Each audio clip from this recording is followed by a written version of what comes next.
esta transmisión, que el Señor les bendiga, que el Señor les guarde, que el Señor les fortalezca de una manera poderosa en sus vidas y sean bendecidos por el respaldo de Dios. Quiero compartir con ustedes acerca de un llamado de Dios a restaurar nuestra vida económica. Un llamado de Dios a restaurar la vida económica. En tiempos como los que está viviendo el mundo, en pandemias como esta, en situaciones difíciles a nivel universal, la economía se ve afligida precisamente. ¿Por qué se ve afligida? Porque quizá la gente no puede producir como antes, la gente no puede producir como antes lo podía hacer, no puede quizá desempeñar sus actividades. Y se dificulta la parte económica, ¿cierto que sí? Y muchos no estaban preparados para esa situación. No se habían preparado porque no tenían una economía saludable, porque no tenían una economía fuerte, no tenían unos principios financieros y estaban cometiendo muchos errores en las finanzas, y esto les trajo muchas dificultades. Muchos no estaban preparados para este ciclo que traería una caída en la economía, y se nos explica que la economía tiene ciclos, a veces sube, a veces baja, vuelve a subir, vuelve a bajar, pero que si nosotros estamos preparados según la palabra de Dios, podemos superar esos ciclos y aún podemos ser como ese árbol plantado junto a corrientes de aguas, que da su fruto en su tiempo siempre, que su hoja no cae y todo lo que hace prosperará. Es decir, aún en medio de la crisis global difícil económicamente, el que está preparado, el que ama a Dios, el que tiene los principios cristianos, principios bíblicos de la palabra de Dios precisamente, puede aún en medio de la dificultad sostenerse y prosperar. Dios nos está haciendo un llamado a restaurar nuestra vida económica, y quiero que miremos algunos principios que nos da la palabra de Dios respecto a esto, ¿cierto que sí? Y vamos a mirar algunos principios financieros bíblicos que nos ayudan a nosotros a restaurar nuestra vida económica. Lo primero es lo siguiente: Dios es el dueño de todas las cosas. Qué importante es esto.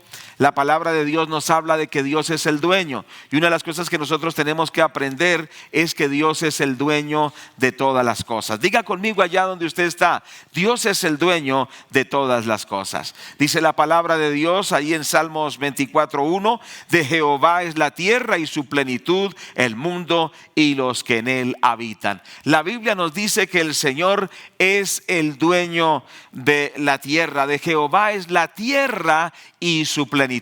La palabra de Dios una y otra vez está enfatizando de que Dios es el dueño.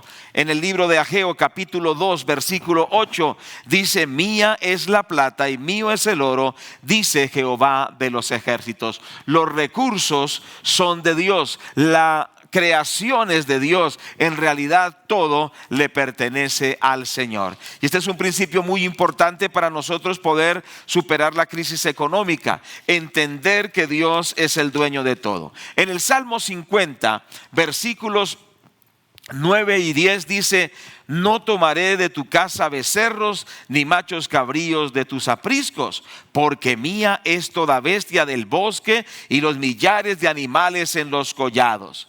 Dice el versículo 11: conozco todas las aves de los montes, y todo lo que se mueve en los campos me pertenece. Dice el Señor: si yo tuviere hambre, no te lo diría a ti, porque mío es el mundo y su plenitud.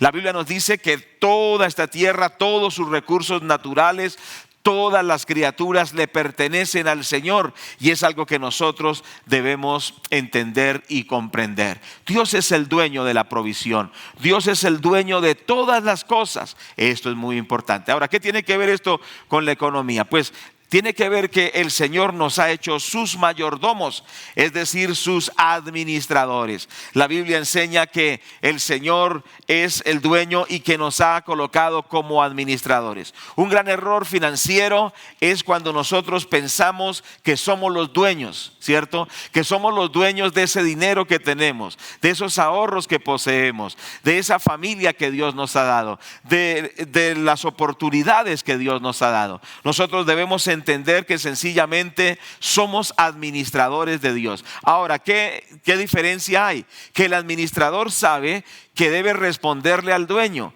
que debe trabajar y cuidar los recursos y responderle al dueño. Cuando una persona se siente como el dueño, gasta, hace y deshace a su antojo. Pero cuando se reconoce que es un administrador, dice: tengo que cuidar este negocio, esta empresa, tengo que cuidar este trabajo, tengo que cuidar estas inversiones porque son de mi Padre Celestial y Él me ha puesto para que las desarrolle, para que las multiplique. Entonces nosotros debemos entender eso, somos sencillamente administradores. Quizá algunos están manejando pocos recursos, otros están manejando muchos más recursos, pero el principio es este: somos administradores de Dios y debemos darle cuenta al Señor de lo que Él nos ha dado, ¿cierto que sí? Y en este caso en particular estamos hablando de las finanzas, porque también administramos el tiempo, administramos recursos, administramos conocimientos, pero también, ante todo, según hoy lo que estamos viendo es el tema de administrar las finanzas. En el Evangelio según San Mateo, en el capítulo 25, verso 14, dice: porque el reino de los cielos es como un hombre que, yéndose lejos, llamó a sus siervos y les entregó sus bienes. A uno dio 5 talentos, y a otro 2, y a otro 1, a cada uno conforme a su capacidad, y se fue lejos. Y el que había recibido 5 talentos fue y negoció con ellos y ganó otros 5 talentos. Asimismo, el que había recibido 2 ganó también otros 2. Pero el que había recibido 1 fue y cavó en la tierra y escondió el dinero de su señor. Después de mucho tiempo vino el señor de aquellos siervos y arregló cuentas con ellos. Y llegando el que había recibido 5 talentos, trajo otros 5 talentos, diciendo: Señor, 5 talentos me entregaste, he aquí, tienes lo que he ganado, otros 5 talentos sobre ellos. Y su señor le dijo: bien, buen siervo y fiel, sobre poco has sido fiel, sobre mucho te pondré, entra en el gozo de tu señor. Llegando también el que había recibido 2 talentos, dijo: Señor, 2 talentos me entregaste, aquí tienes, he ganado otros 2 talentos sobre ellos. Su señor le dijo: bien, buen siervo y fiel, sobre poco has sido fiel, sobre mucho te pondré, entra en el gozo de tu señor. Pero llegando también el que había recibido 1 talento, dijo: Señor, te conocía que eres hombre duro, que ciegas donde no sembraste y recoges donde no esparciste, por lo cual tuve miedo y fui y escondí tu talento en la tierra. Aquí tienes lo que es tuyo. Respondiendo su señor le dijo: siervo malo y negligente, sabías que ciego donde no sembré y recojo donde no esparcí. Por tanto debías haber dado mi dinero a los banqueros, y al venir yo hubiera recibido lo que es mío con los intereses. Quitadle pues el talento y dadlo al que tiene 10 talentos, porque el que tiene le será dado y tendrá más, y al que no tiene, aún lo que tiene le será quitado. Y el siervo inútil echadle en las tinieblas de afuera, y allí será el lloro y el crujir de dientes. Tremenda parábola, maravillosa enseñanza de la palabra de Dios. La Biblia enseña que somos administradores de Dios. Y hablando precisamente de las finanzas, la Biblia dice que Dios le da a cada uno según su capacidad, pero espera que esto se multiplique, se desarrolle. ¿Cierto que sí? Cuando somos buenos administradores de las finanzas, estas van a producir más recursos, más finanzas, y esto glorificará a Dios, porque sabemos que estamos administrando bien lo que Dios nos ha dado. Hay un elogio para los que administran bien, ¿cierto? El Señor les dice: bien, buen siervo y fiel. Pero también hay una recompensa: en lo poco has sido fiel, en lo mucho te pondré. Es decir, que la buena administración para Dios produce que la persona que le está administrando sea digna de que Dios le dé más recursos, porque mostró fidelidad en lo poco.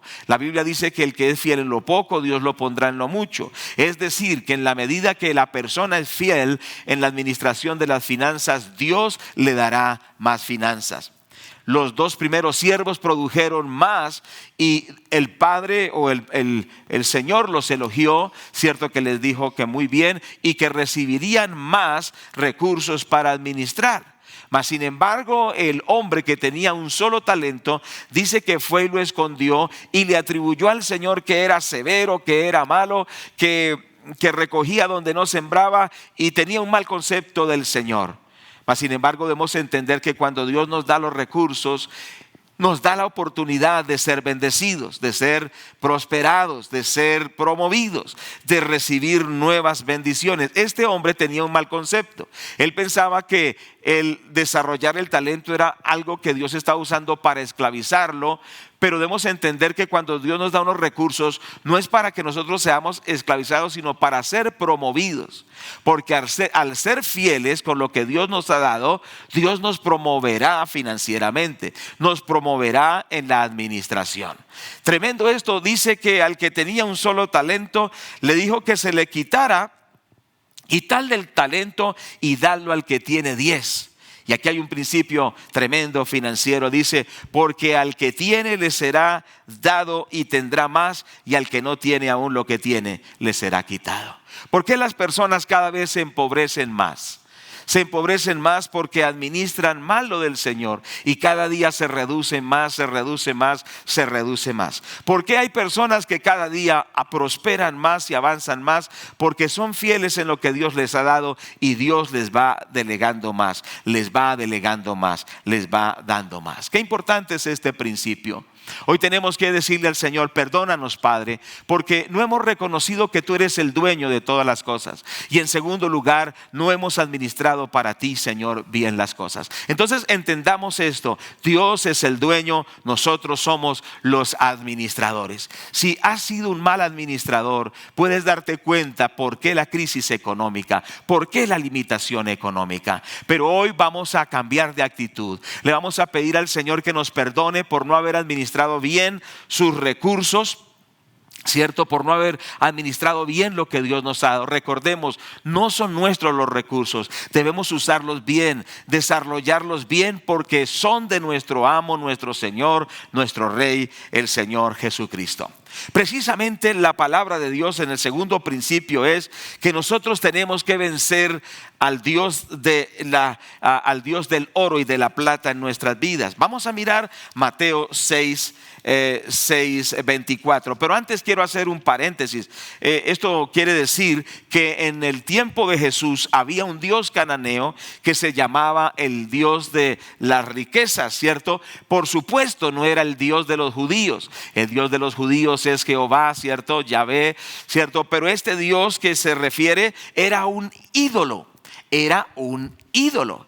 Y dice en Mateo 6:24, ninguno puede servir a dos señores, porque aborrecerá al uno y amará al otro, estimará al uno y menospreciará al otro. No podéis servir a Dios y a las riquezas. Esta palabra riquezas que está aquí es la palabra griega mamón, y se refería a una deidad, o sea, a un dios de aquel tiempo. Era un dios que les prometía a las personas prosperidad, les prometía a las personas tener estabilidad económica, y este Dios se basa en cuando las personas confían en el dinero, ¿cierto que sí? Y piensan que el dinero es su Dios y que el dinero es la fuente y la solución para todos los problemas. Es importante entender esto. La Biblia dice que no podemos servir a Dios y al dinero, en otras palabras, a Dios y a ese espíritu que opera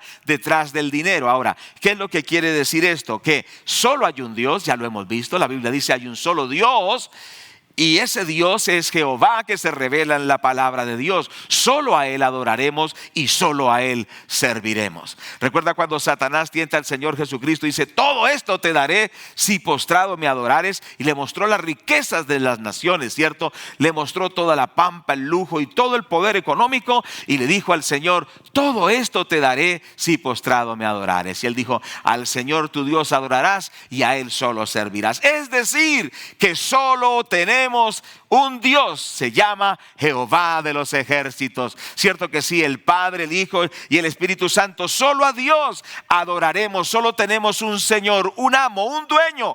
Ese es Dios. Por eso todo lo que Dios nos da está al servicio de ese Dios. De por sí todo le pertenece.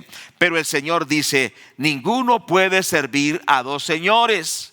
Cierto que sí, porque amará a uno y aborrecerá al otro, estimará al uno y menospreciará al otro. Es decir, hoy tenemos que tomar una decisión. Solo servimos a Dios. Cuando las personas sirven a Dios y al dinero, su corazón está dividido. Hoy tenemos que decidirnos que no serviremos al dinero. Ese es el problema del fracaso de muchos, por el cual se destruyen sus hogares, se destruyen también sus finanzas, porque se hace del dinero un Dios. Y por el dinero se hace cualquier cosa. Y la persona se esfuerza por el dinero, por lograr el dinero, y se postra ante ese altar que se llama dinero y depende de ese dinero. ¿Y qué pasa? Cuando no hay dinero, la persona tiene mucho temor. Cierto que sí, en estos días cuando no se ve el efectivo, la gente tiene temor y dice: ¿y qué comeremos? ¿Qué beberemos? ¿Cómo solucionaremos nuestros problemas? ¿Sabe por qué? Porque ha puesto al dinero como a su Dios, cierto que sí. Y entonces depende del dinero que tenga en su bolsillo o en su cuenta. Pero qué importante es entender que el verdadero cristiano no depende de cuánto dinero tiene, sino que depende del Señor, que aún sustenta a las aves, que aún sustenta los pajarillos, cierto que sí, que aún sustenta la naturaleza. Bendito el Señor. La palabra de Dios dice que las aves Dios las sustenta, y el cristiano tiene esa fe como la de las aves, que sabe que Dios suplirá todas sus necesidades. No el dinero, cierto que sí, no Mamón, no el Dios de las riquezas paganas, sino el Dios del cielo. Qué importante es esto. Y esto es algo espiritual, porque ese espíritu maligno que opera detrás de la idolatría al dinero realmente es un espíritu maligno que esclaviza a la gente y que los domina. Por eso tenemos que vencer precisamente la crisis económica desde el punto de vista espiritual. Solo a Dios adoraremos, solo a Dios serviremos, y hoy tenemos que vencer el poder de Mamón sobre nuestras vidas. Es decir, la confianza en las riquezas, la confianza en el efectivo, la confianza en el dinero, porque en realidad dependemos de Dios. Confiésalo ahí donde tú estás y di: yo dependo del Dios que hizo los cielos y la tierra, el Señor Jehová de los ejércitos. Y ahora también vas a decir: en el nombre de Jesús, toda dependencia al dinero la corto de mi vida, porque mi Dios suplirá todo lo que me haga falta, porque mi Dios me dará todos los recursos que yo necesito.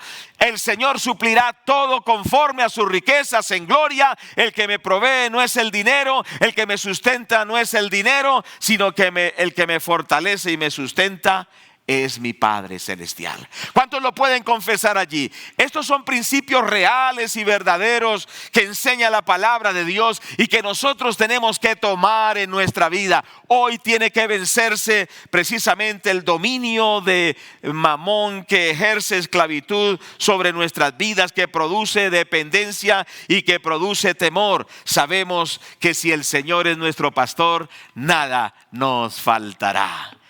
En Salmo 23:1 dice: Jehová es mi pastor, nada me faltará. Yo te quiero animar que vengas al Señor y le digas: Padre, hoy reconozco que tú eres mi proveedor, tú eres el que suples. Quito mi confianza de mi cuenta bancaria, quito mi confianza de ese negocio, quito mi confianza de este trabajo, de ese contrato, de esa empresa, quito mi confianza y Señor de todo esto, y hoy, Señor, coloco mi confianza solo en ti, porque tú eres mi Dios. ¿Cuántos lo pueden aceptar? Quizás estás afligido, estás atribulado porque tu confianza ha estado en lo que tú tienes, en lo que Dios te ha dado, pero hoy vamos a colocar nuestra confianza en Dios. Entonces esto nos lleva a entender que Dios es nuestra fuente. Di conmigo: Dios es mi fuente. A ver, los que están aquí también: Dios es nuestra fuente. cierto que sí, y esto es muy importante entenderlo, porque Dios es un Dios maravilloso que tiene unos depósitos ilimitados. ¿Cierto que sí? Y esos depósitos ilimitados están a favor de aquellos que le amamos. Esto es muy importante, pero Dios es nuestra fuente. Hemos explicado que Dios usa canales de bendición, ¿cierto? Y puede ser ese canal un negocio, un trabajo, pueden ser los padres, pueden ser personas que nos ayudan, medios que Dios usa. Recuerdan que Dios sustentó a Elías a través de unos cuervos, después lo sustentó a través de una viuda, pero al fin y al cabo ellos no eran la fuente. La fuente inagotable es nuestro Dios. Y Dios no está ilíquido y Dios no está escaso. Es muy importante que nosotros podamos entender que Dios es nuestra fuente. Gracias a Dios. Esto trae paz a nuestro corazón. Por eso les quiero explicar. El éxito en las finanzas para el cristiano parte de una relación personal con Dios. Parte de conocer a Dios, de amar a Dios, de adorar a Dios, de creerle a Dios y de obedecer a Dios. No somos materialistas que dependemos sencillamente del dinero, sino que sabemos que la fuente de todo recurso bueno para nosotros precisamente es el Señor. Y esto nos trae paz, ¿cierto que sí? Porque sabemos que Dios puede usar los diferentes canales. A veces Dios puede cambiar, lo hemos dicho durante varias semanas en estos días, que Dios puede cambiar el canal de la provisión, ¿cierto? Puede usar hoy un contrato, mañana puede usar un negocio, posteriormente puede usar a alguien que nos bendiga de alguna manera, pero lo más importante no es el medio o el canal, como la tubería, ¿cierto? La tubería nos trae el agua, pero la tubería no es la fuente. La fuente viene de esa represa, ¿cierto? ¿Cierto que sí? Esa fuente es Dios y Dios usa diferentes circunstancias. Las personas dicen, en una situación donde muchos contratos tuvieron que ser suspendidos o cancelados, muchos se desesperan y dicen: ¿y ahora qué hago? Quedé sin ese contrato, quedé sin ese trabajo. Este contrato que había establecido se quedó truncado. Precisamente es una buena oportunidad para recordar y para saber que Dios va a hacer algo maravilloso, porque está viendo una transición, Dios está cambiando el canal, Dios está cambiando la tubería por la cual te está llegando el recurso, pero tú puedes decir: gracias, Señor, porque estoy en esta transición y tú suplirás todo lo que me haga falta. ¿Cuántos dicen amén allí en sus casas? Dígale al Señor: gracias, Padre, porque tú eres esa fuente. Y estos son principios reales y que nosotros tenemos que colocar en nuestra vida, en el santo nombre del Señor Jesucristo. Bueno, otro aspecto importante, ojalá estemos tomando nota, cierto que sí. Otro aspecto importante, y que lo hemos dicho y lo recalcamos hoy, es: no nos enfoquemos en los recursos, cierto que sí, en la provisión dijimos, sino enfoquémonos en la visión. Enfoquémonos en la visión, cierto que sí. ¿Qué quiere decir? Que el dinero y los recursos sencillamente son herramientas. El dinero es nuestro esclavo, no nuestro amo. Ahora, cuando el dinero es nuestro amo, Mamón nos está gobernando. Pero cuando el dinero es nuestro siervo y lo usamos para cumplir los propósitos de Dios, las cosas cambian.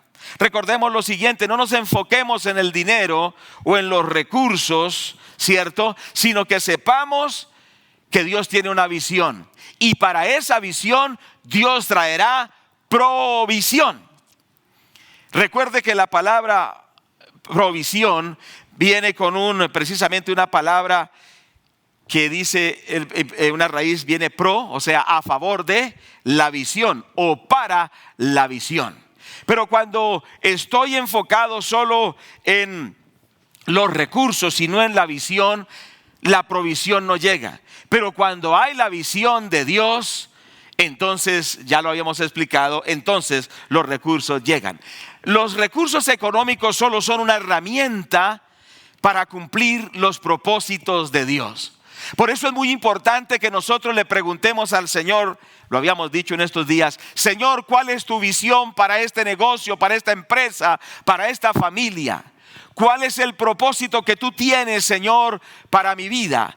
Y de acuerdo a esa visión, Dios dará la provisión, o sea, los recursos que se necesitan. Por eso no tenemos que estar corriendo detrás de la provisión, sino que tenemos que buscar a Dios para oír su voz y oír su palabra y tener la visión. Porque cuando tenemos la visión de Dios, los recursos llegan, los recursos fluyen. Por eso es tan importante entender que ser restaurado financieramente muchas veces no tiene que ver con dinero, sino con cosas que no son dinero. Por ejemplo, hemos dicho, con la visión de Dios para nuestras vidas. Dios quiere revelar a tu vida cuál es el propósito que tiene contigo. Y en ese propósito Dios te dará todo lo necesario. Por eso es muy importante entender que cuando nosotros andamos en la visión de Dios, en el propósito de Dios, es un sinónimo, en el propósito de Dios, andamos en lo que Dios quiere, nos enfocamos en lo que es la voluntad de Dios, nunca faltará la provisión, porque siempre Dios dará para que se cumplan sus propósitos en nuestra vida.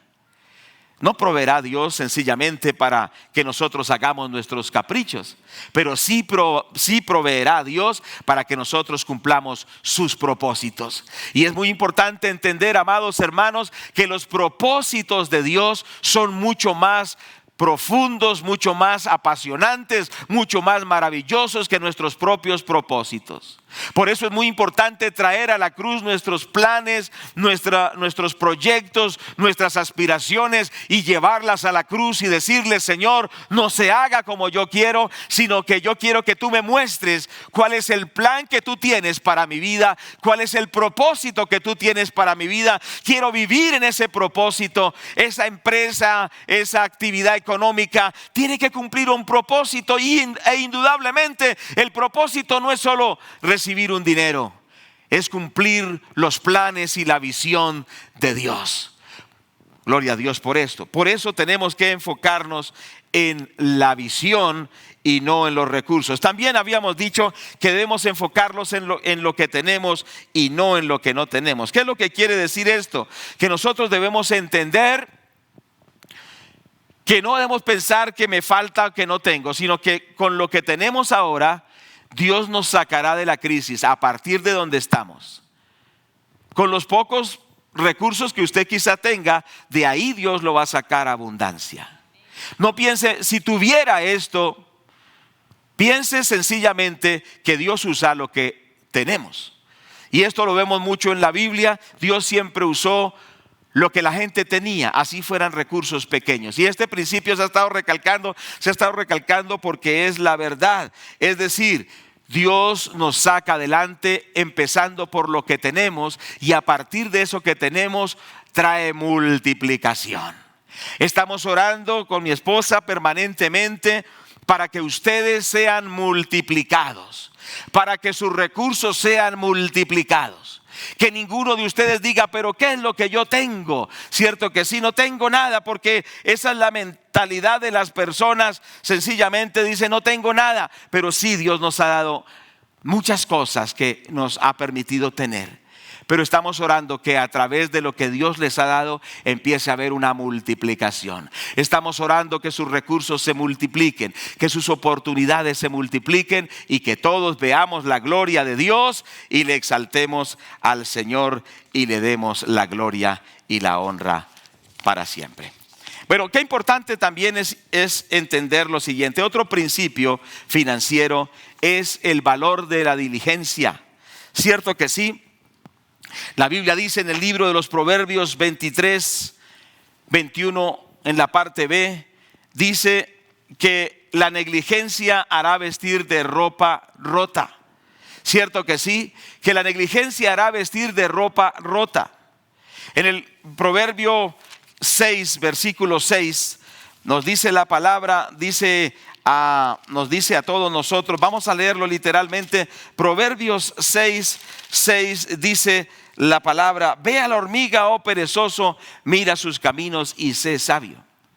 Entonces la palabra de Dios nos habla de que la diligencia permite que Dios nos bendiga, permite que Dios nos abra puertas. ¿Cierto que sí? Es muy importante, entonces estamos en Proverbios 6:6, dice que miremos a la hormiga. La negligencia trae pobreza. Cierto que sí, el libro de Proverbios 12:27 dice la palabra del Señor: el indolente ni aun asará lo que ha cazado, pero haber precioso del hombre es la diligencia. Muchas personas no pueden avanzar porque no quieren hacer lo que deben hacer. Cierto, para algunos fácilmente, pues está bien que me ayuden con un mercado, está bien, y nosotros lo estamos promoviendo y vamos a hacer la tercera jornada de ayuda a los necesitados. Esto es muy importante, porque la Biblia dice que el que le da al pobre le presta a Dios. Pero el pobre puede salir de la pobreza a través de ejercer la diligencia. Versículo 27, el indolente aún ni asará lo que ha cazado, pero haber precioso del hombre es la diligencia.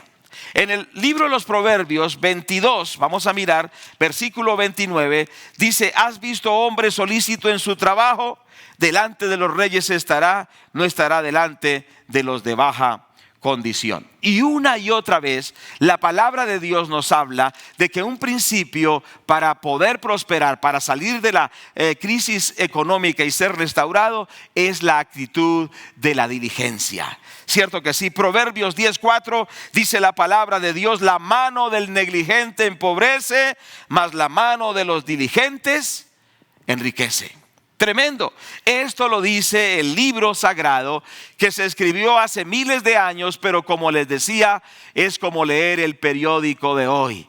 Es como un manual que nos habla para el día de hoy. Qué hermoso es esto. Leemos nuevamente el versículo 4: la mano negligente empobrece, mas la mano de los diligentes enriquece. Capítulo 12, versículo 24, dice la palabra: la mano de los diligentes se señoreará, mas la negligencia será tributaria. Capítulo 13, versículo 4: el alma del perezoso desea y nada alcanza, mas el alma de los diligentes será prosperada.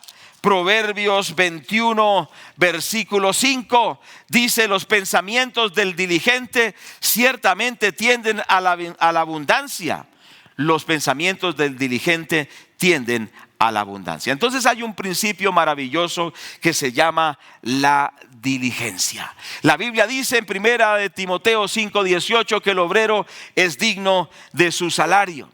Y en 2 Tesalonicenses 3:10 al 11 dice que el que no trabaje, que no coma. Entonces es muy importante entender que hay personas que quieren salir de la crisis económica, pero no son diligentes en hacer lo que tienen que hacer. No hacen lo que tienen que hacer. Son lentos en hacer lo que tienen que hacer. No se esfuerzan en lo que tienen que hacer. E indudablemente es como aquella persona que dice: ay, Señor, por favor, amárreme los cordones de mis zapatos. ¿Será que Dios lo va a hacer? No. Dios le va a decir: mi hijo, hágalo usted mismo, usted puede hacerlo. Porque cuando nosotros hacemos lo posible, Dios hace lo imposible. Recordemos cuando el profeta de Dios le dio a la viuda las instrucciones. Le dijo: busca vasijas, no pocas, busca muchas vasijas. Y para buscar muchas vasijas tenía que ir a buscarlas, preguntarle a las vecinas: vecina, ¿me puede prestar una vasija? Y a la otra vecina: ¿me puede prestar una vasija? Y a la otra vecina: ¿me puede prestar una vasija? Y aunque tenía una palabra sobrenatural, tenía que ser diligente. Yo te quiero decir, Dios te va a dar una palabra sobrenatural, pero tú tendrás que hacer lo que te corresponde. Tendrás que hacer lo que Dios te ha mandado a hacer. Dios le mandó a Elías que hiciera un altar, matara a los bueyes, hiciera una zanja, y luego cuando él oró cayó fuego del cielo, pero él tuvo que hacer lo que le correspondía con mucha diligencia. Esto es muy importante entenderlo. Hay personas que se enmarcan en la frustración y dicen: ya se acabó esta fuente, ¿yo qué voy a hacer? Y no hacen nada. La persona siempre tiene que estar diligente. ¿Cuántos me están escuchando? Así haya perdido el trabajo, así haya perdido un contrato, así la empresa haya fracasado, tiene que seguir diligente y diciéndole: Señor, guíame, ¿qué tengo que hacer? Tuve este descalabro económico, pero no me quiero quedar ahí postrado. ¿Qué quieres que yo haga, Señor? Y la persona empieza a gestionar. Cierto que sí. Mi esposa me estaba contando un testimonio que tuvo de un hombre que llamó porque estaba en una crisis económica muy difícil. Había tenido un descalabro tremendo económicamente y se había quedado sin trabajo. Y pidió el consejo, el Señor le dio una palabra de sabiduría a mi esposa y le dijo: vaya a tal librería. Dios le guió, le dijo cuál era, y usted va a ofrecer sus servicios sin cobrar. Y entonces yo, pero ¿cómo así voy a regalar mi trabajo? Y él dijo: está bien, voy a obedecer. Y él fue a una de las grandes librerías aquí en la ciudad. Y entonces dijo: mire, yo soy una persona que conozco mucho de literatura, conozco de autores, yo podría ayudar a los clientes que vienen y yo les explico quién es ese autor, de qué habla ese autor, qué temáticas usa ese autor, y yo puedo ayudarles a ustedes y no les voy a cobrar, o si me quieren dar algo, lo pueden hacer. ¿Sabe que lo aceptaron? Y entonces llegaban las personas y él los atendía muy amablemente: bienvenido a nuestra librería, esta es su casa también. ¿Qué desea? ¿Qué libro desea? Y le decían tal. Y decía: se lo tengo, venga aquí. Y sacaba el libro y le decía: mire, este libro habla de esto, el autor es esto y se enfoca de esta manera. Si usted lo estudia, observará esto, lo va a beneficiar. Y las personas quedan admiradas por la explicación. No estaba recibiendo un sueldo, pero estaba trabajando. ¿Sí me hago entender? Es decir, el que trabaja recibirá tarde que temprano recompensa. Entonces él lo estaba haciendo, no le ofrecieron nada. Un día llegó un anciano a la librería y él le dijo: siga. Lo trató igual de amable como a todos, le explicó los libros y el anciano quedó asombrado. Siguió viniendo el anciano por meses y siempre era la excelente atención. Y resulta que él no sabía que el anciano era el dueño de la cadena de librerías. Ese testimonio sucedió aquí en la iglesia. Era el dueño de la cadena de librerías y le dijo: usted no sabe quién soy yo. Yo soy el dueño de estas librerías. He visto su excelencia en el servicio y es imposible que no le estemos pagando. Vamos a empezar un nuevo punto de venta en el norte y yo quiero que usted sea el director de esta librería. Usted va a ser el que la va a dirigir y va a ganar tanto. Indudablemente la diligencia abre puertas. Oh, gloria a Dios. Hay personas que sencillamente se quedan ahí estancados, no hacen nada, quejándose de la vida. Busca qué hacer, busca a quién bendecir, busca a quién ayudar, busca ser productivo, porque resulta que cuando buscamos servir, ayudar, servir, trabajar, Dios nos va a recompensar, porque el obrero es digno de su salario. Bendito el nombre del Señor. Entonces, qué principios tan hermosos que están en la palabra de Dios. Cierto que sí, el alma del dirigente será prosperada. Quizá eres un pensionado. ¿Sabes que en la Biblia no hay un parámetro o no hay un plan de pensiones? La Biblia no habla de pensionarse. Si tú miras en toda la Biblia no habla del pensionarse. ¿Qué quiere decir? Entonces que la persona tiene que, así tenga 70, 80 años, trabajar duramente. No quiere decir algo, no quiere decir eso. Por supuesto que la intensidad de la labor va a menguar, pero la persona debe seguir siendo útil. La persona tiene que seguir siendo una persona que elabora. Se ha descubierto que las personas que se pensionan y se dedican sencillamente a dejar pasar el tiempo, a los 2 años se mueren. Es decir, la inactividad es mortal. No sé si me hago entender. Por eso Dios nos creó para ser productivos. Dios nos creó para laborar. Dios nos creó para desarrollar, para multiplicar. Pero cuando la persona deja de producir, deja de gestionar, se empieza a morir. Qué tremendo es esto. Quizá tú estás enclaustrado y no haces nada porque dices: no tengo trabajo. Dile al Señor: ¿en qué me puedo emplear? Y si tú eres dirigente, Dios te dará los recursos. Cierto que sí, Dios te dará la recompensa. Qué importante es esto. Muchos casos han sucedido de pensionados que luego sencillamente han servido con sus conocimientos. Al principio no les han pagado, pero luego han valorado tanto sus conocimientos que les han dado la recompensa financiera. El resumen de este punto es lo siguiente: podemos salir de la crisis financiera cuando somos diligentes y nos esforzamos al máximo y hacemos lo mejor que podemos hacer y no nos quedamos sencillamente quietos sin hacer nada. Como la hormiga, ¿quién le ordenas a trabajar? ¿Quién le ordena? Tiene un capataz que le dice, bueno, ¿qué pasó? Que no está cumpliendo el horario. No, por naturaleza ella hace lo que le corresponde.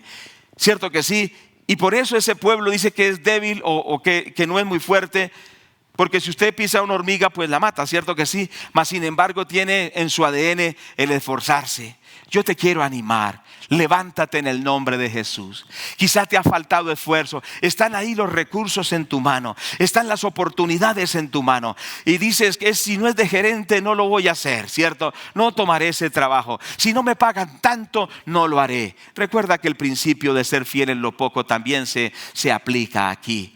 Pero la mano de los diligentes será prosperada. Aún si estás en la cuarentena encerrado, Dios te va a dar ideas para que no estés ocioso, sino que aunque estés encerrado, entre comillas, porque no estamos encerrados, aunque estés encerrado, entre comillas, ya lo dije, vas a ser laborioso. Cierto que sí, vas a prepararte más, vas a trabajar, vas a pedirle a Dios ideas creativas y Dios te va a bendecir. Padre, yo te ruego que tú bendigas a los hermanos que están escuchando esta enseñanza, Padre. Oh Padre, ahora trae un cambio de mentalidad por el poder del Espíritu Santo. Padre, reprendo en el nombre de Jesús la depresión, la tristeza, la aflicción y declaro que tu gloria está sobre ellos. Y Padre, que todos nosotros salimos, Señor amado, abundancia y la vida financiera se restaura. De los pastores, de los hermanos, de los líderes, de los empresarios, gloria a Dios. Gracias, Señor, porque a través de esta cuarentena estamos aprendiendo, estamos recordando principios de la palabra y seremos bendecidos para la gloria de Dios. Dale un gloria a Dios ahí donde tú estás en tu casa, porque grandes bendiciones vienen de parte de Dios para nuestras vidas. Otro principio que quiero compartir es el principio de la mansedumbre financiera. No había escuchado nunca esto, pero gracias a Dios que he tenido la oportunidad estos días precisamente de estar estudiando, orando, diciendo, Señor, ¿cómo podemos llevar a tu pueblo a que salga adelante? Porque quiero decirles que como pastores oramos porque ustedes prosperen, porque ustedes salgan de esta situación bien librados. Oramos permanentemente para que el Señor les dé ideas, les dé principios y transforme sus vidas, para que en medio de la crisis, en lugar de ser destruidos, ustedes se levanten como las águilas, tengan nuevas fuerzas como las águilas, y que el Señor los levante en victoria sobre toda crisis. Esa es nuestra oración como pastores, con mi esposa y con los demás pastores de la iglesia. Entonces el otro principio que nos ayuda a salir de la crisis económica y restaurar nuestra vida financiera está en Mateo 5:5 y se llama el principio de la mansedumbre financiera. Diga conmigo, mansedumbre financiera. Dice la palabra de Dios en Mateo 5:5: bienaventurados los mansos, porque ellos recibirán la tierra por heredad. ¿Lo puede decir conmigo? Bienaventurados los mansos, porque ellos recibirán la tierra por heredad. Ahí nos habla de los mansos, ¿cierto que sí? Ahora, ¿qué es ser manso?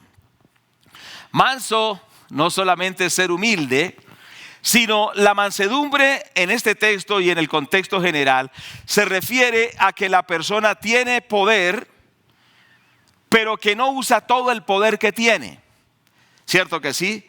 Sino que es poder bajo control, ¿cierto que sí? ¿Qué quiere decir? Lo hemos visto, por ejemplo, el caballo percherón por lo general es muy manso. Él de una sola patada puede matar a una persona. Pero ese peso y esa fuerza no la usa agresivamente, sino la usa para trabajar precisamente.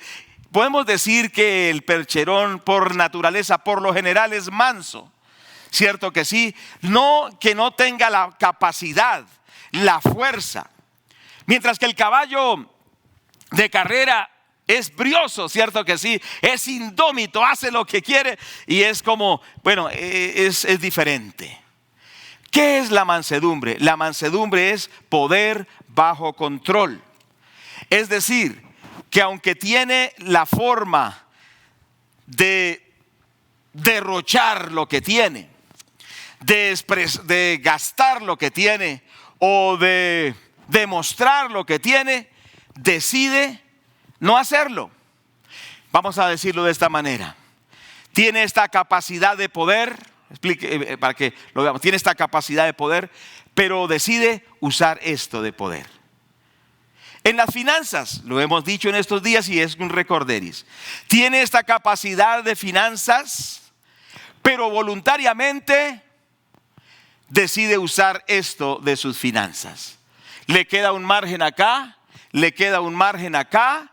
Es decir, que no se hallará en crisis económica porque siempre tendrá un margen que le ayuda a moverse con libertad. Entonces, mansedumbre financiera es no gastar todo lo que tiene o todo lo que puede, sino que decide voluntariamente reducir el uso de su dinero en gastos. No sé si me hago entender. ¿Y cuál es el resultado? ¿Cuál es el resultado de la mansedumbre financiera? Lo vamos a ver más adelante. Pero ¿qué no es ser manso financieramente? Que gana el 100%, por supuesto, y gasta el 100%. Y algunos son más osados y ganan el 100% y gastan el 120%. Y esto genera deuda, ¿cierto? Genera deuda y la deuda los hace esclavos. Pero si es manso financieramente, no hará derroche de lo que tiene, no gastará el 100%, quizá gaste el 70%, el 60%, algunos el 50%. Y cuando la gente se ha vuelto buenas administradoras, no gastan ni el 20% casi, ni el 10%. ¿Por qué? Porque sencillamente han establecido una vida tan disciplinada que no gastan derrochando, sino que sencillamente dice, para mí es suficiente estos gastos básicos, lo demás sencillamente lo voy a tener ahí, lo voy a guardar para tener un margen de operación. Tremendo esto. ¿Qué resultados trae la mansedumbre financiera? Primero, felicidad, tranquilidad y gozo. ¿Cuántos hoy están tranquilos? Muchos están desesperados, ¿cierto? Diciendo, ¿qué vamos a hacer? Pero el manso financiero es bienaventurado, es feliz, está tranquilo, está gozoso. Segundo, él recibirá la tierra por heredad. ¿Qué pasará con esa persona? Recibirá la tierra por heredad.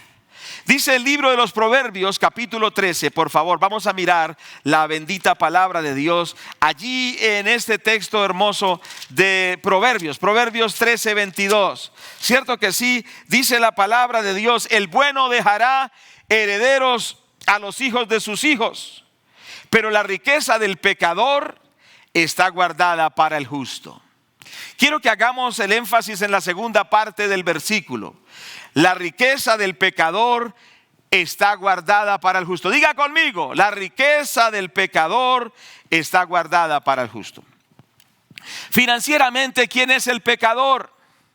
Bueno, financieramente el pecador es el que incurre en mala administración. Estamos hablando financieramente.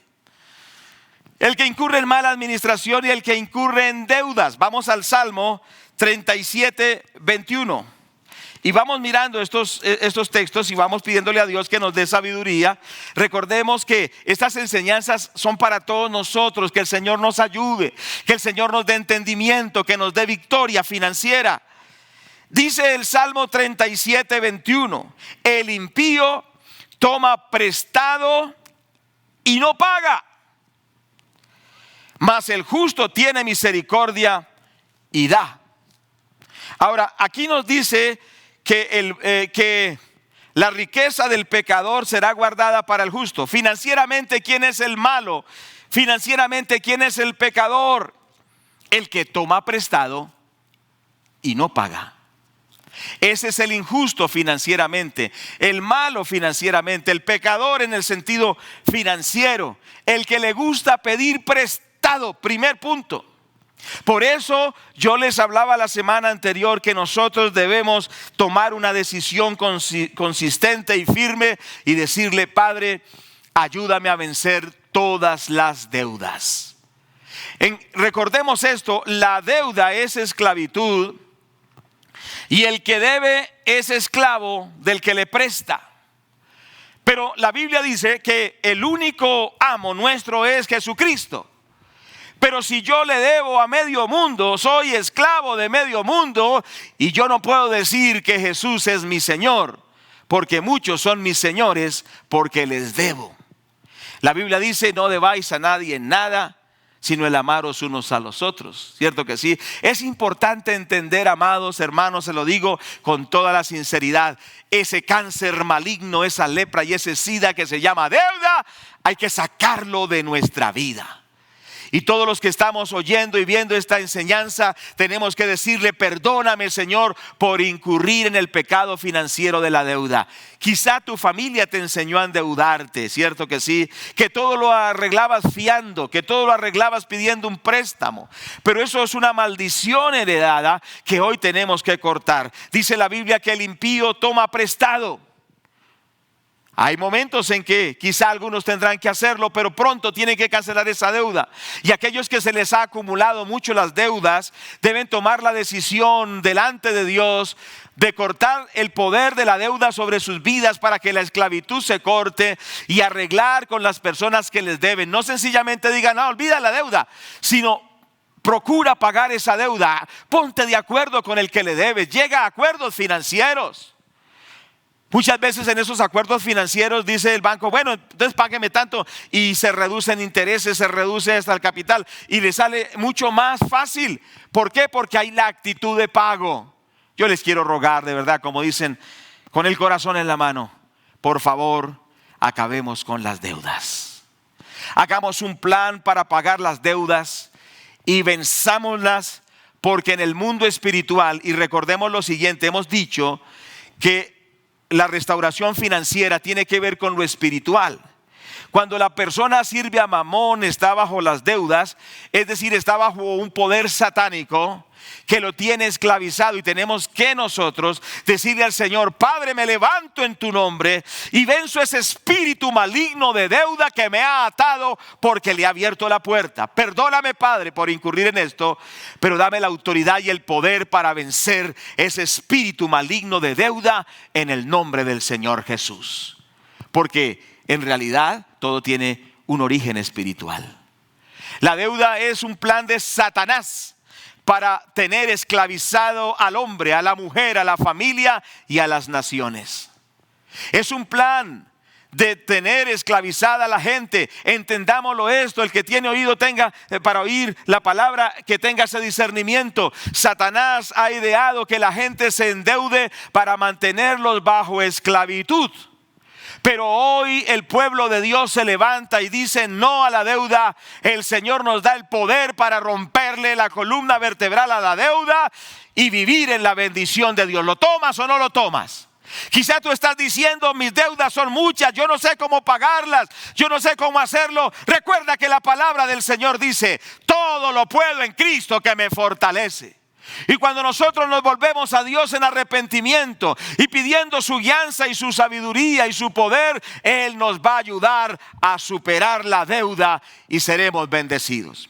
El malo financieramente, el impío financieramente es el que toma prestado, pero también hay otro ingrediente: y no paga.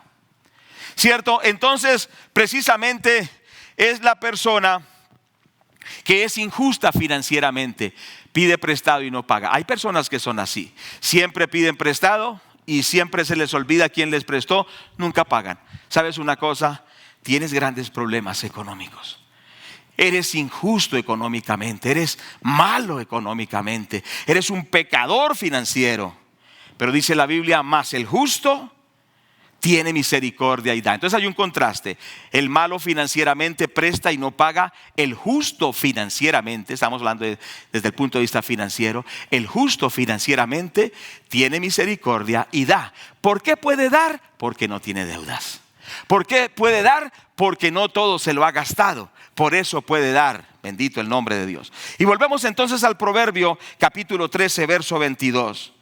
El bueno dejará herederos a los hijos de sus hijos, pero la riqueza del pecador está guardada para el justo. Ahora, ¿cuál es la riqueza del pecador financiero?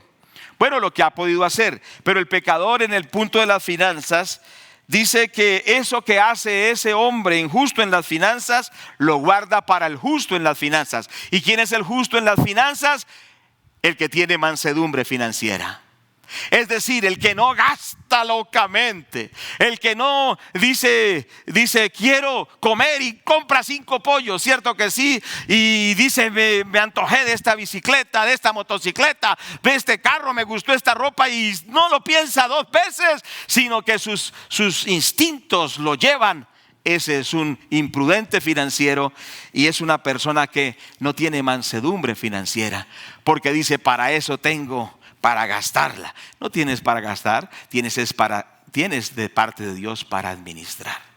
Y esto es muy importante y hay que guardar la mansedumbre financiera. Quiere decir no gastar desaforadamente. Entonces el versículo dice: el bueno dejará, bueno, ya lo hemos visto, herederos a los hijos de sus hijos, pero la riqueza del pecador está guardada para el justo. Quiero que miremos en el libro de los Proverbios 30:25. Leamos brevemente. Dice la palabra en este pasaje: las hormigas, pueblo fuerte, en el verano preparan su comida. Otra vez las hormigas. Por un lado son disciplinadas, diligentes y trabajadoras, pero por otro lado son previsivas. No se comen todo. ¿Sí me hago entender? Yo te quiero preguntar: cuando te llega tu sueldo, cuando te llega el dinero de un negocio, ¿te lo gastas rápido? A algunos les gusta comer mucho y dice la Biblia que el comelón llegará a la pobreza, porque todo lo gasta, ¿cierto? Pero las hormigas, pues por supuesto, se alimentan, porque si no se alimentan no tendrán la fuerza para trabajar, pero van guardando para los tiempos futuros. ¿Cierto? Para quizá los momentos cuando hay crisis.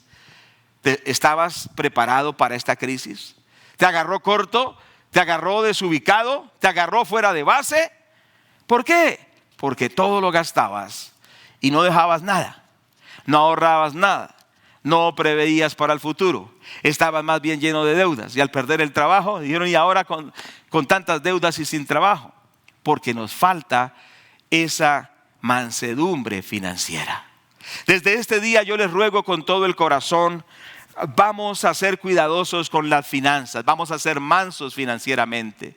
Si recibimos un tanto del 100%, quizás solo gastemos el 60, el 70% o menos, según la guianza de Dios y según el caso particular. Pero aprendamos la mansedumbre financiera. Ahí es donde también debemos arrepentirnos, porque hemos obrado con soberbia en las finanzas, con derroche, con irresponsabilidad. ¿Cierto? Como hacen los pecadores diciendo: disfrutemos hoy, comamos y bebamos, porque mañana moriremos. Pero no, nosotros somos un pueblo que tenemos principios de la palabra. Bueno, aunque desafortunadamente el pueblo cristiano falla mucho en esto. Y estaba escuchando un testimonio de un hermano experto en finanzas que le preguntó a su contador judío, en confianza le preguntó: dime, ¿quiénes son los más prósperos? ¿Los judíos o los cristianos?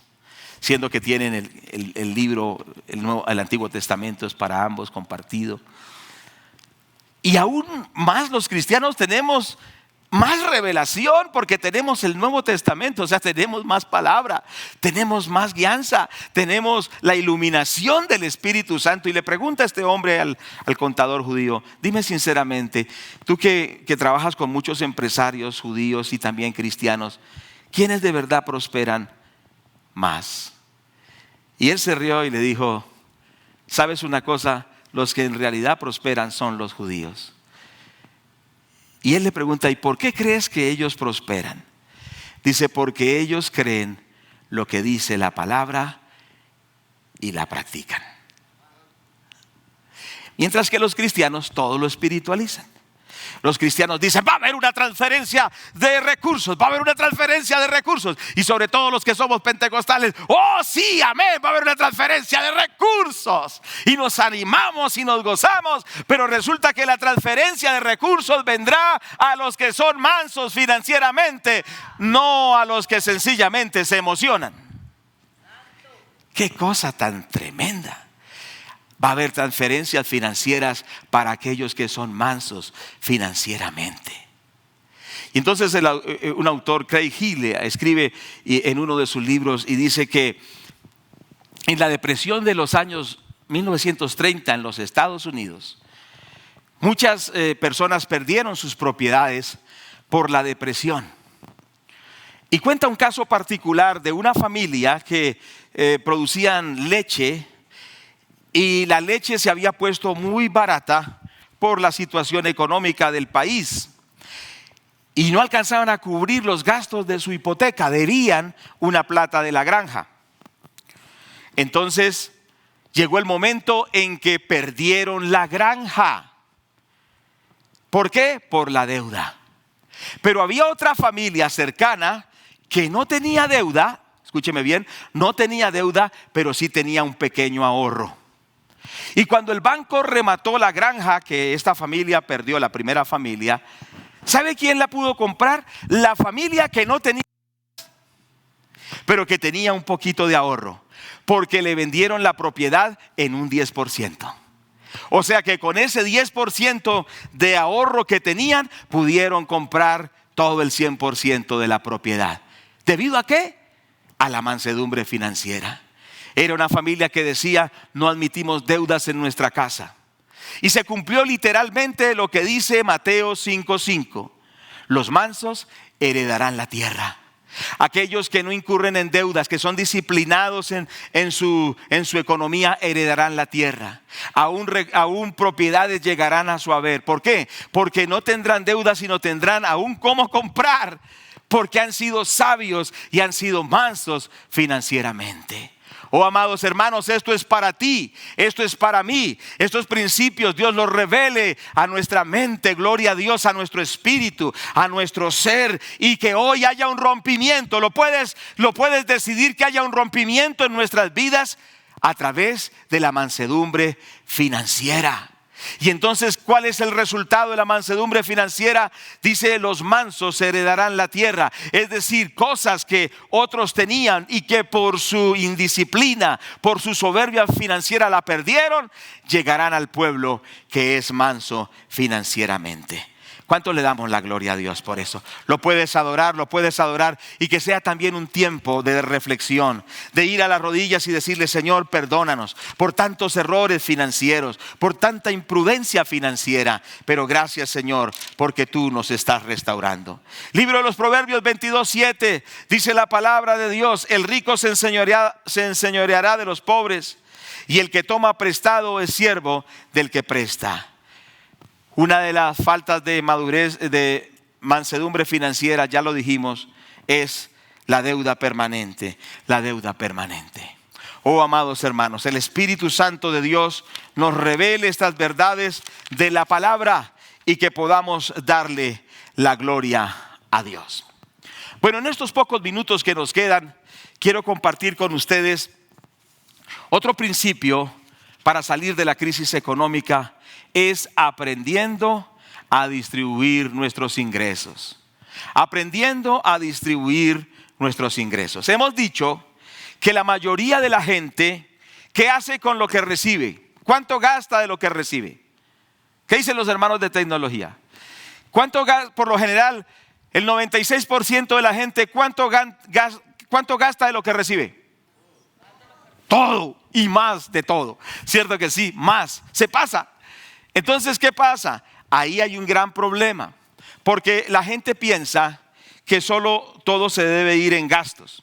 Estábamos haciendo un trabajo con mi esposa, ayudando a la gente a salir adelante, inyectándoles recursos para que hagan negocios. Entonces una hermana empezó ya a hacer ciertas ventas, y entonces le dijimos: ¿cómo le fue? Dice: sí, pues ahí para la papita. Ahí se hace para la papita. Entonces eso me indignó, porque uno es gente pobre. El pobre siempre piensa: ahí hice para la papita. Pero las personas que son prosperadas por Dios saben que no solo es para la papita, sino que de ahí tendrán para muchas otras cosas más. ¿Dicen amén? Dicen gloria a Dios. Así es. Entonces esa mentalidad que dice, por ejemplo, ¿la han escuchado alguna vez? Que dicen granito No, granito cogido, granito tostado, granito comido. ¿Sí me hago entender?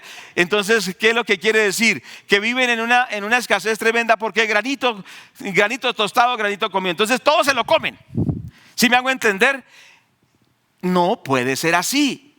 Vamos a aprender que lo que recibamos, sea poco, sea mucho, no se puede solo colocar en la cuenta de gastos.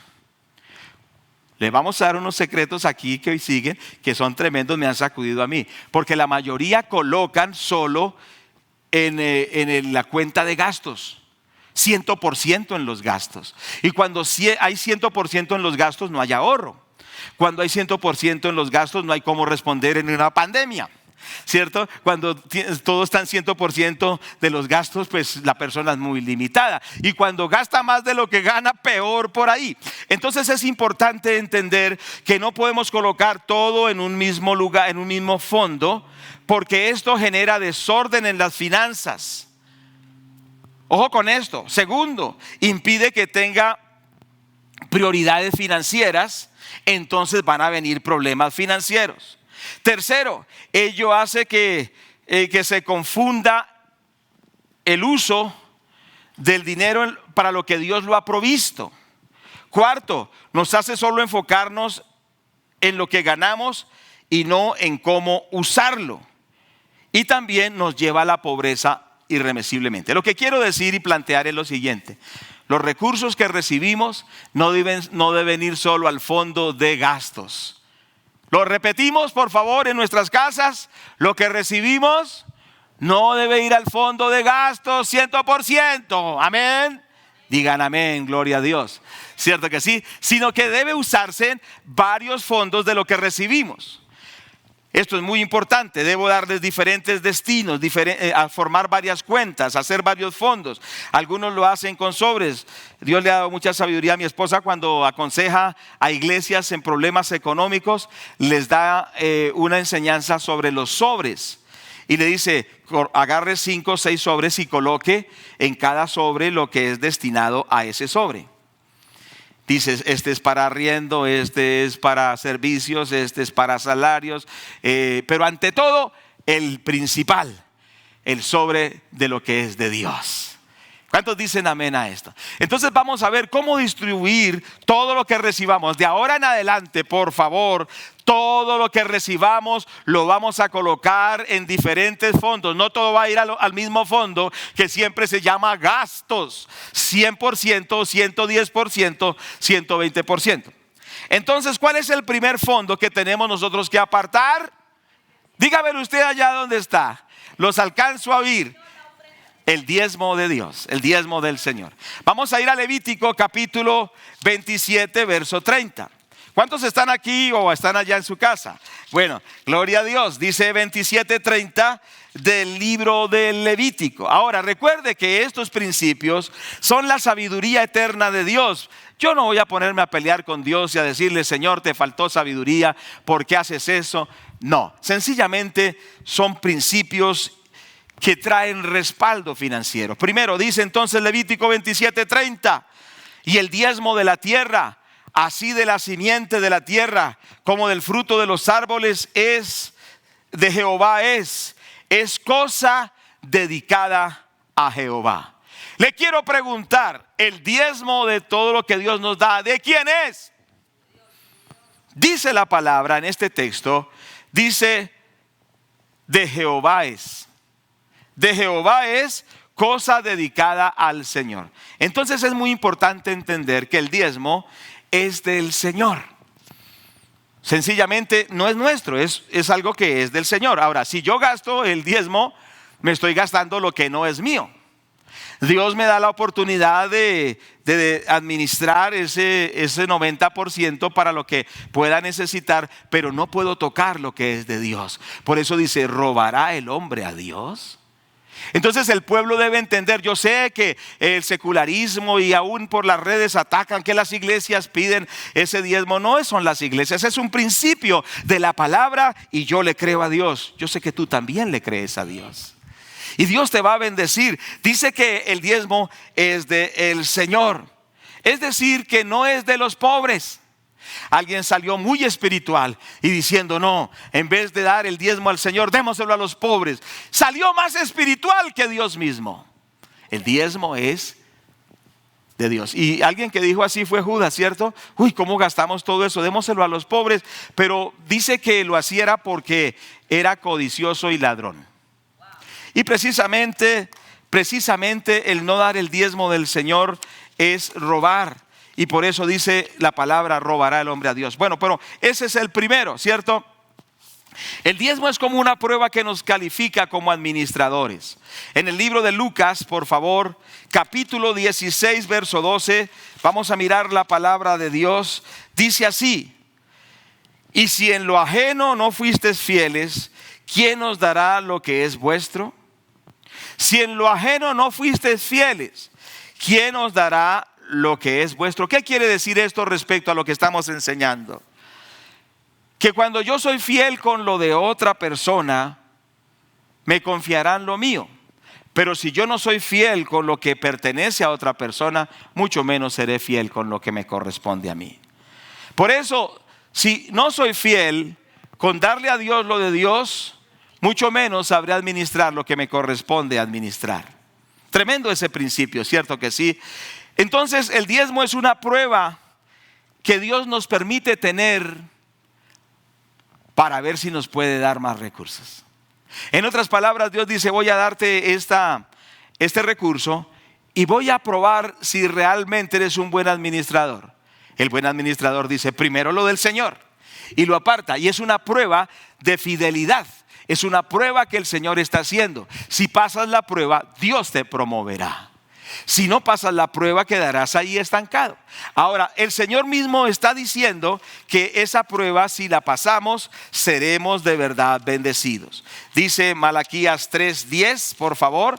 Dice la palabra de Dios de la siguiente forma: traed todos los diezmos al alfolí y haya alimento en mi casa, y probadme ahora en esto, dice Jehová de los ejércitos, si no abriré las ventanas de los cielos y derramaré sobre vosotros bendición hasta que sobreabunde. El diezmo, entre otras cosas, es una prueba de nuestra fidelidad financiera. Si Dios puede confiarnos más, dice sencillamente, básicamente, dé el diezmo o entréguele el diezmo al Señor. Una prueba. Estás pasando esa prueba. Si no la has pasado, no te sientas condenado, pero es importante empezar a arreglar esto. Segundo fondo. El segundo fondo precisamente se llama ofrendas. Ahora, las ofrendas pueden ir en diferentes sentidos. Proyectos de la iglesia. Por ejemplo, agradecemos a los que apoyan para las emisoras. Cierto que sí, las emisoras siguen al aire. Es una batalla. Hemos estado orando con David, con mi esposa, diciendo: Señor, ayúdanos para que estas emisoras no apaguen, que sigan trabajando. Y hay un gran esfuerzo financiero y hemos tenido que reducir muchos gastos personales, gastos de aún de otros pastores, para que las emisoras sigan llevando la palabra de Dios. ¿Por qué? Porque estamos llevando el evangelio. ¿Es fácil? No es fácil, pero Dios está con nosotros. Entonces es importante que diezmamos, pero también apartamos ofrenda para esos proyectos de evangelismo, proyectos de llevar la palabra de Dios. Pero también la ofrenda tiene que ver con ayudar, las misiones, el evangelismo, los proyectos de la obra del Señor, pero también la ofrenda tiene que ver con ayudar a los pobres. ¿Cuántos están de acuerdo conmigo? Marta me estaba contando un testimonio de una señora, Marta, que decidió donar una ropa, ¿cierto? ¿Y qué fue lo que pasó? Explícanos ahí. La hermana Yamile. Sí, muy bien. Entonces la hermana, vamos a ayudarle con el micrófono. La hermana Yamile nos daba el testimonio que cuando el pastor Gerardo dijo: vamos a tener la tercera jornada de darle a los pobres, ella dijo: Señor, yo soy pobre y no tengo ni comida ni para mí, pero ¿qué puedo dar? Porque el pastor dijo: hay que aprender a dar, porque el problema de las personas que se les da un mercado o algo es que lo agarran todo para ellos y no comparten ni siquiera un huevo con alguien o un poco de arroz con alguien, todo lo agarran así. Entonces el pastor Gerardo estaba enseñando eso y dijo: Señor, yo quiero dar, pero ¿qué doy? Entonces fue al closet y sacó toda la ropa que ella tenía buena, excelente, pero que ya no se podía colocar, y la estaba empacando. Cuando le entra una llamada de una amiga y le dice: deme la dirección de su casa. Entonces, ¿para qué? Si estamos en cuarentena y usted no puede venir a mi casa. Entonces dijo: deme la dirección. Entonces ella le entregó la dirección y ella siguió empacando. Y en la tarde o en la noche, esa amiga envió un taxi con cajas llenas de mercado. Entonces ella decía: mire, yo no tenía que comer, pero tomé esa palabra Gloria de a dar, Dios. y el Señor le dio en abundancia. Bendito el nombre del Señor. Es muy importante entender, amados hermanos, que nosotros nunca debemos dejar de dar. Que la aparente limitación económica no nos detenga de dar, porque siempre habrá algo con lo cual podemos bendecir a alguien.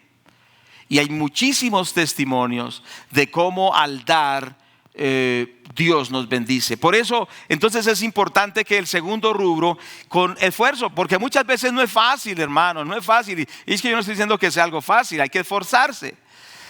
Tenemos que sacar también para ofrendar. El libro de los Proverbios, capítulo 17.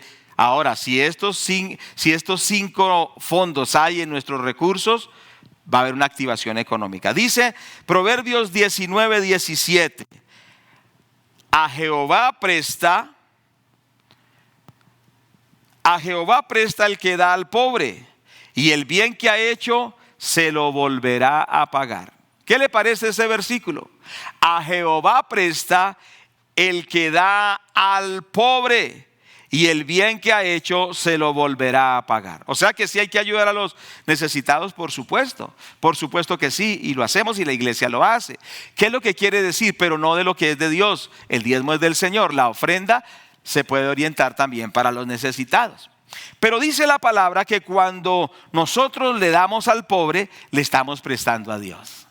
Nadie se quedará ilíquido cuando ayude a otra persona necesitada, porque eso es como sacar un recurso y ya viene el otro recurso para recompensarlo. Esto es muy importante entender esto, es prestarle a Dios. Por eso siempre saquemos un rubro para ofrendas, para ayudar la obra, por supuesto, en proyectos, pero también para ayudar a los necesitados, porque el Señor nos pagará. ¿Cuántos creen que Dios es buena paga? ¿Sí o no? Bueno, si usted lo cree, entonces hagámoslo así. No digamos: no, pero es que voy a quedar escaso, me va a faltar. No, la palabra de Dios dice: a Jehová presta el que da al pobre, y el bien que ha hecho se lo volverá a pagar. Hay una reactivación económica a través del ofrendar. Muy bien, dice el libro de Eclesiastés, y vamos a terminar aquí, y la próxima semana continuamos, Dios mediante, con el tema, porque ya se acabó el tiempo. Los 5 los vamos a recapitular, pero luego los explicamos. Pero por ahora, entonces, en este dice, en este de la ofrenda dice: echa tu pan sobre las aguas, porque después de muchos días lo hallarás. Reparte a 7 y aún a 8, porque no sabes el mal que vendrá sobre la tierra. Dice: echa tu pan sobre las aguas. Hemos tenido cantidades de testimonios, lo podemos testificar, en los cuales Dios nos dice: ayuden a tales personas, ayuden a tal proyecto, envíen este recurso, y en los momentos que hemos necesitado, Dios nos ha devuelto, y nos ha devuelto multiplicado. Bueno, vamos a recapitular y terminamos la enseñanza, porque el tiempo ha pasado. Recuerde lo siguiente: para tener libertad financiera no debemos colocar todo en un mismo fondo, ¿cierto? Que por lo general se llama fondo de los gastos, sino que tenemos que hacer 5 fondos con todo lo que nos entre, sea mucho o sea poco. Claro que Dios siempre nos da la abundancia. El primer fondo se llama ¿cómo? El diezmo del Señor. El segundo fondo se llama las ofrendas, y ahondaremos más sobre esto la semana que sigue, si Dios lo permite. El tercer fondo se llama ahorros. ¿Lo anotó? Y el cuarto se llama inversiones, y el quinto se llama gastos. Pero ¿qué pasa? Siempre metemos todo en el de gastos, pero no le damos a los otros fondos. La próxima semana, si Dios lo permite, si Él en su voluntad lo permite, estaremos observando cómo trabajar esos 5 fondos y ser bendecidos. Sencillamente lo recapitulamos. Primero, primer fondo de lo que recibimos, el diezmo. Segundo, las ofrendas. Tercero, el ahorrar. Cuarto, las inversiones. Y quinto, los gastos. Bendito Padre que estás en los cielos, te damos las gracias. Señor, te exaltamos, te bendecimos y te glorificamos. Gracias, Señor, por cada hermano y por cada hermana, Padre. En esta hora, Padre, Dios mío, tú nos haces un llamado a restaurar nuestra economía. Señor, no con cuestiones emotivas, sino con principios y obediencia.